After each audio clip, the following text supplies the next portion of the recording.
Lyman High School in Seminole County, Florida, has decided to censor pictures in the school's yearbook that showed students at a March Don't Say Gay Bill protest where students walked out of schools. They had their pride shirts, they had their pride flags, photos were taken, they were included in the yearbook, and the yearbooks were printed.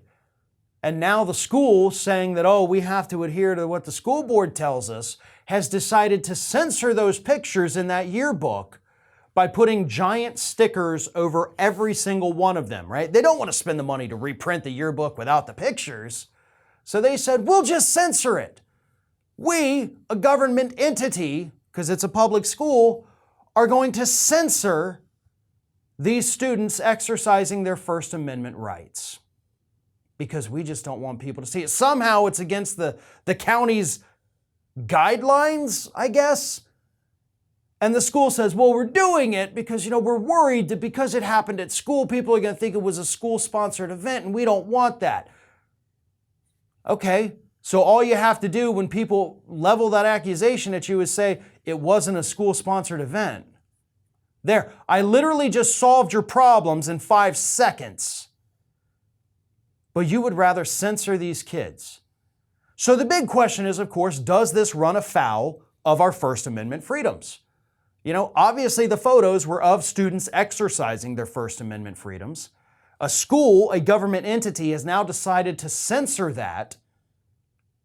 So is it a First Amendment violation? According to the students who put the yearbook together, it could be.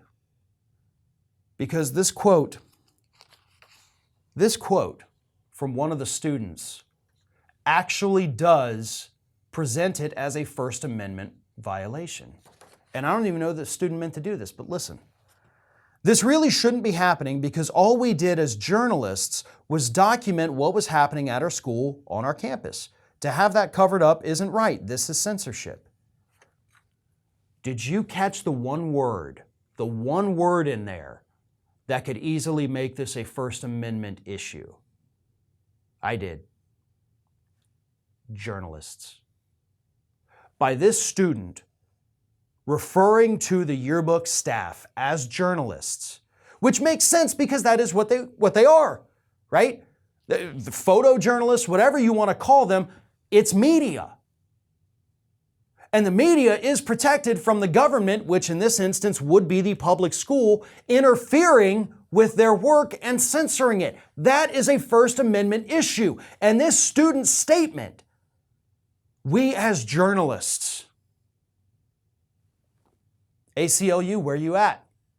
These students need to reach out. Obviously, this is not a huge, big story. It's not blowing up in the media, so I encourage them to reach out to the ACLU. This is absolutely something that organization could handle and should handle, and I guarantee you if they knew about it, they would handle it. So there you are, and there you have it. If these students, these yearbook staffers, are in fact considered journalists, then a government entity such as a public school censoring their work does run afoul of the First Amendment, and they've got a pretty good lawsuit on their hands. This is Hattie. Hattie wants to know why you have not subscribed to our channel. You obviously like our videos, so do us a favor and subscribe.